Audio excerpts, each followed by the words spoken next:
Kingdom Hearts Birth by Sleep makes me unreasonably angry. When I think of the Kingdom Hearts story, I think of the sad fate of Roxas, or Sora being one of the only Keyblade wielders. I mean, that was a big deal back then.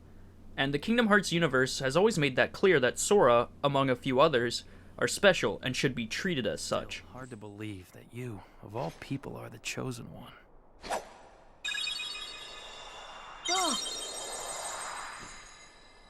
So, when Kairi gets a Keyblade in Kingdom Hearts 2, a lot of people are quick to point out how unearned it feels. But thanks to Birth by Sleep, we know that Kairi was given the power to wield the Keyblade thanks to Aqua. Which, okay. That would be cool if Aqua was the only protagonist of Birth by Sleep, but she isn't. Introducing Terra, the one that gives Riku the ability to wield the Keyblade, which now makes Riku feel way less special.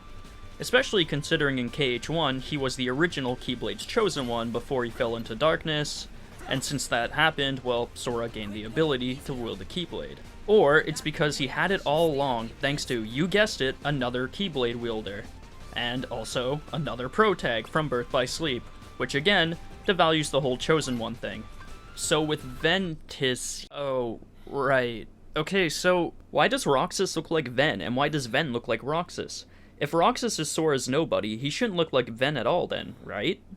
Well, you see, Ventus here gets his heart shattered, and by some epic connection thing, Ven's heart rests inside Sora. Now, when a special person, aka a somebody, dies, they just come back looking almost the same as a nobody, just with some slight differences.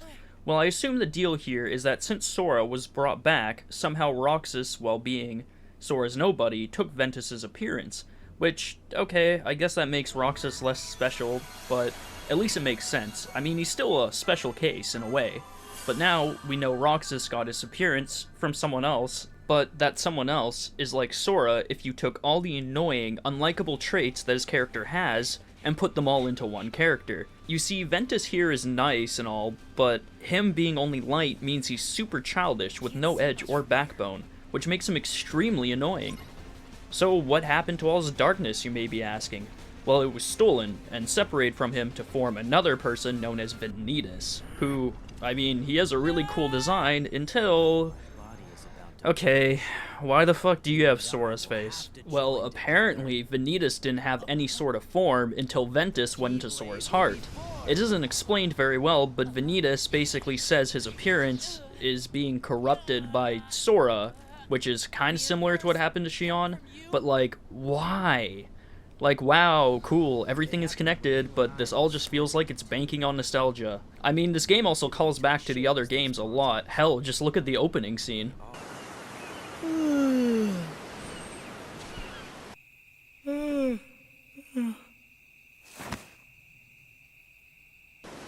Whoa! Give me a break, Kairi. Sorry, you lazy bum. Whoa!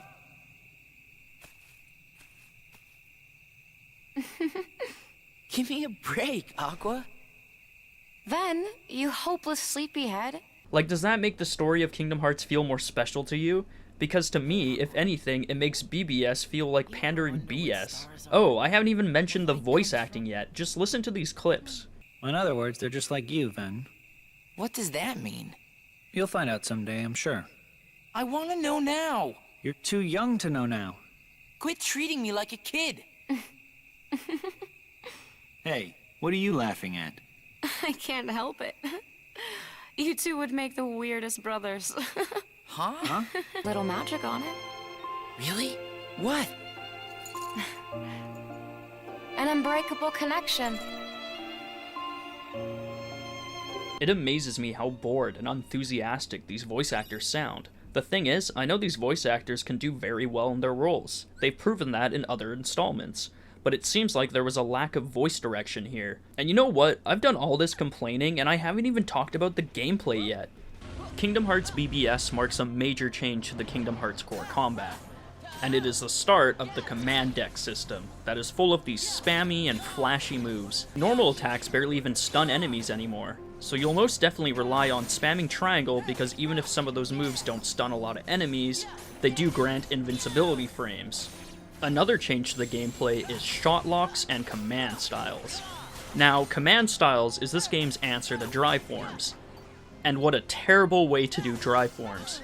So half of these styles either slow you down or give you a moveset that you either love or you hate.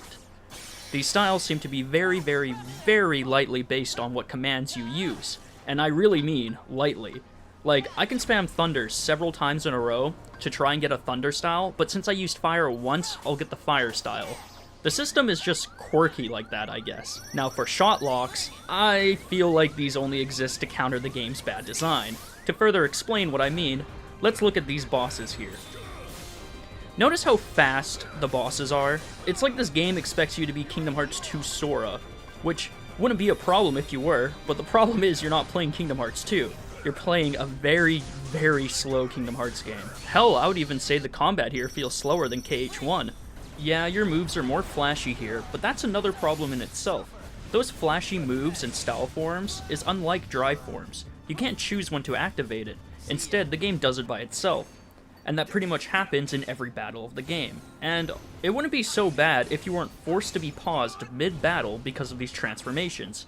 And a good amount of the time, that shit will actually get you killed during combat. You as the player feel outmatched and slow compared to most enemies in this game. So how do you speed up the process? Well, here we have shot locks. When you activate them, you are in an invincible state during this long drawn-out attack. And not only that, you can take a whole bar of a boss's health just by spamming this shit. And unfortunately, since you feel slow compared to the rest of the enemies, and the abilities, like block, don't even block a lot of attacks.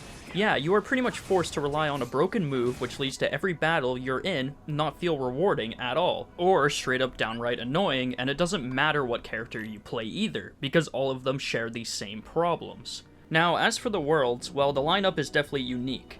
But this game's worlds feel far more empty than any of the other installments in the series, and the story that takes place in most of the worlds just isn't interesting.